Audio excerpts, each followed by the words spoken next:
કે અમરેલીની વાહે છે ને આખું ગુજરાત હાલે એનો ઇતિહાસ છે।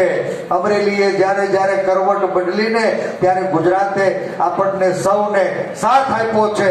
આ ચૂંટણીમાં હું વારંવાર કહેતો આવ્યો છું, હજી કહી જાઉં, 2004ની ચૂંટણીનું પુનરાવર્તન થવાનું।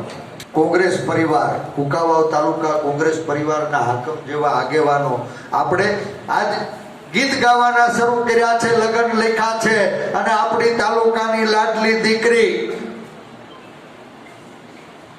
માનની સાંસદ શ્રી જેનીબેન ઠુમર આપણી વચ્ચેથી ગયા છે। કહું કે નહીં સાંસદ? આ વીરજીભાઈ ને હક નો થાય, ઈ ઠાકરસિંહભાઈ, હું કઈ રોજીભાઈ ને આ બે ઉપર પીએચડી કર્યું, કોંગ્રેસ પક્ષે નક્કી કર્યું હું નથી સહન કરવાનું।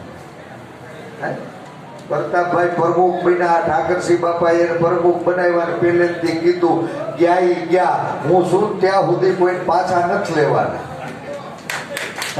હવે હું કોઈ આપણે કોટલા બાંધી જાય છે? જનતાની અદાલતમાં લોકો મહાન છે અને એ લોકોના દરબારમાં એના ઘર ઘર સુધી પહોંચવાની કોંગ્રેસ કાર્યકર્તાની ફરજ છે। આપણે સૌ મજબૂત નહીં, વફાદાર બની અને મારું બૂથ મજબૂત બૂથ। નિકુંજભાઈ ખૂબ સારી વાત, બધાએ પોતાનું ઘર સુધારી લઈને આખું જગ સુધારવા તૈયાર છે। લાગે છે અહીંયા બેન કહેતા હતા કે અમરેલીની વાહે છે ને આખું ગુજરાત હાલે એનો ઇતિહાસ છે। અમરેલીએ જ્યારે જ્યારે કરવટ બદલીને ત્યારે ગુજરાતે આપણને સૌને સાથ આપ્યો છે। આ ચૂંટણીમાં હું વારંવાર કહેતો આવ્યો છું, હજી કહી જાઉં, 2004ની ચૂંટણીનું પુનરાવર્તન થવાનું। 2004ની ચૂંટણીમાં વાજપેયીજી પ્રમુખ વડાપ્રધાન હતા, પ્રમોદ મહાજનનું feel good factor, India shining ના નારા હતા, ત્યાગની મૂર્તિ સોનિયા ગાંધીજી સામે વિદેશી કુળમાં સુષ્મા સ્વરાજે ટકો કરાવવાની જાહેરાત કરી હતી। ઠાકરસિંહ બાપા એના સાક્ષી છે। આ તાલુકાના લોટકા નેતા આપણા લાડીલા પૂર્વ સાંસદ, હજી અડધી ગણતરી બાકી હતી, થોડાક ઘડતા હતા ને તો ત્યાં ઠાકરસિંહ બાપાના ઘરે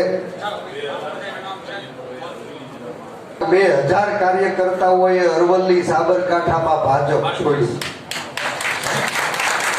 હું તમને એ કહેવા માંગુ છું, મન મોટું રાખો। ભારતીય જનતા પાર્ટીના પાયાના વફાદાર ગાભા મારું કાર્યકર્તાઓ, પાયાના વફાદાર અને ગાભા મારું કાર્યકર્તાઓ એ કચડાઈ રહ્યા છે। પ્રજાનું કોઈ સુનનારું નથી, ત્યારે કોંગ્રેસ પક્ષનો આગેવાન જવાબદાર બની અને વફાદારીથી આ ચૂંટણીમાં ઉમેદવાર નહીં, આ ચૂંટણી આપણો કાર્યકર્તા લડી રહ્યો છે। ચૂંટણી સંસદ સભ્ય બનાવવા માટે નહીં, ચૂંટણી કોંગ્રેસનું સ્વાભિમાન, ગુજરાતનું સ્વાભિમાન, દેશનું સ્વાભિમાન એને ટકાવવા માટે, લોકશાહીને બચાવવા માટે લડી રહ્યો છે। અને આ જંગમાં આપણે સૌ આજે સંકલ્પ સાથે આગળ વધીએ। આપણી તાલુકાની લાડલી દીકરી કોંગ્રેસ પક્ષના ઉમેદવાર તરીકે એના વતનમાં પિયરના આંગણે એને ખોળો પાથરો છે, ત્યારે દીકરીને માંગવો ન પડે। આપણે સૌ હાગમટે આખો જિલ્લો લોટકું મામેરું ભરીએ, એટલી આપ સૌને વિનંતી કરું છું।